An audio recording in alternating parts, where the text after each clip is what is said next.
നിയമസഭാ തെരഞ്ഞെടുപ്പിൽ ഇടതുപക്ഷവും ലോക്സഭാ തെരഞ്ഞെടുപ്പിൽ വലതുപക്ഷവുമാകുന്ന കോഴിക്കോട് മണ്ഡലം പലപ്പോഴും ഇടതുമുന്നണിയെ ഞെട്ടിപ്പിച്ചിട്ടുണ്ട്. കണ്ണൂരുകാരൻ എം.കെ. രാഘവന് 2009 മുതൽ കോഴിക്കോട് ലോക്സഭാ മണ്ഡലം UDF പാളയത്തിലെത്തിച്ചത് ഇടതുമുന്നണിയെ അത്ഭുതപ്പെടുത്തിയിരുന്നു. മണ്ഡല പുനഃക്രമീകരണത്തിൽ വയനാട്ടിലെ UDF അനുകൂല മണ്ഡലങ്ങൾ പോവുകയും ഇടത് നിയമസഭാ മണ്ഡലങ്ങൾ കൂട്ടിച്ചേർക്കുകയും ചെയ്തിട്ട് പോലും അട്ടിമറികളാണ് നടന്നത്. ചുവന്ന് നിൽക്കുന്ന നിയമസഭാ മണ്ഡലങ്ങൾ ലോക്സഭാ തെരഞ്ഞെടുപ്പിലേക്ക് വരുമ്പോൾ കൈപ്പത്തിക്കൊപ്പം നിൽക്കുന്ന രീതി ഇടത് മുന്നണിയെ കുറച്ചൊന്നുമല്ല അലോസരപ്പെടുത്തുന്നത്.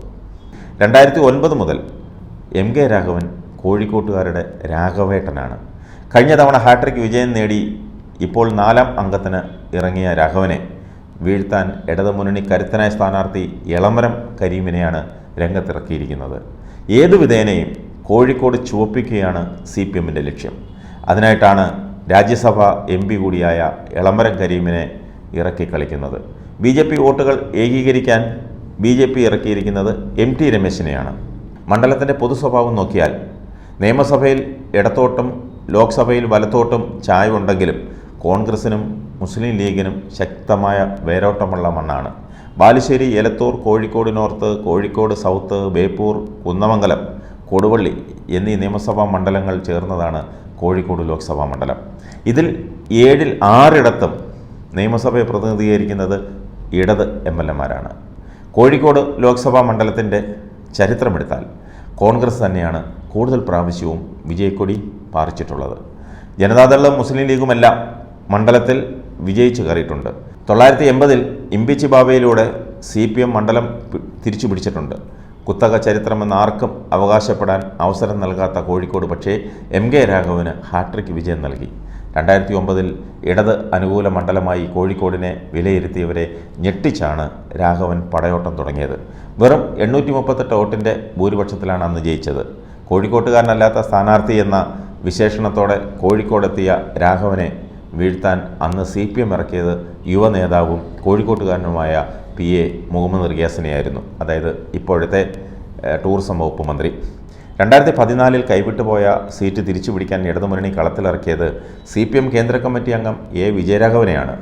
കോഴിക്കോട്ടുകാരനല്ലാത്ത വിജയരാഘവനെ വെച്ച് എം.കെ. രാഘവനെ നേരിട്ടെങ്കിലും കോഴിക്കോട്ടുകാരുടെ രാഘവേട്ടനായി മാറിയ എം.കെ. രാഘവന് ഭൂരിപക്ഷം ഉയർത്തി വിജയിച്ചു.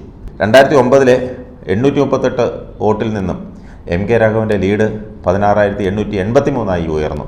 ചുവന്ന് നിൽക്കുന്ന കോഴിക്കോട് CPM അടുത്ത പടയോട്ടത്തിന് ഒരു MLA-യെ തന്നെ രംഗത്തിറക്കി.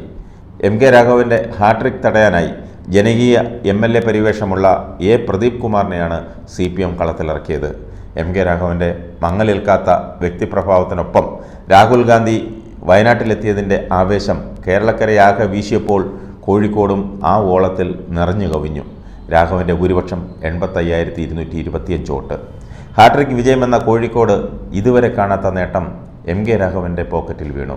അങ്ങനെ പടയോട്ടങ്ങൾ ഏറെ കണ്ട സാമൂതിരിയുടെ നാട്ടിൽ 4ാം അംഗത്തിന് എം.കെ. രാഘവൻ ഇറങ്ങുമ്പോൾ വീഴ്ത്താൻ എളമരം കരീം എന്ന തൊഴിലാളി സംഘടനാ നേതാവിൻ്റെ കരുത്തിൽ CPM അംഗത്തട്ടിലുണ്ട്. 3 തവണ തോറ്റതിൻ്റെ ക്ഷീണം തീർക്കാനാണ് ഇക്കുറി LDF ഇറങ്ങിയിരിക്കുന്നത്. മണ്ഡലം കൈവിട്ട് കളയാതിരിക്കാൻ രാഘവനും കോൺഗ്രസും ശക്തമായ പ്രചാരണത്തിലാണ്. എം.കെ. രാഘവൻ എന്ന പേരിന് കോഴിക്കോടുള്ള മുൻഗണനയാണ് കോൺഗ്രസിൻ്റെ മൂലധനം. ഒപ്പം മുസ്ലിം ലീഗിൻ്റെ ശക്തമായ പിന്തുണയും UDF ആത്മവിശ്വാസം വളർത്തുന്നു. കോൺഗ്രസിൻ്റെയും ലീഗിൻ്റെയും വോട്ടുകൾ ഏകീകരിച്ച് വിജയം നേടാൻ പ്രയാസമുണ്ടാവില്ലെന്നാണ് എം.കെ. രാഘവൻ്റെ കണക്കുകൂട്ടൽ.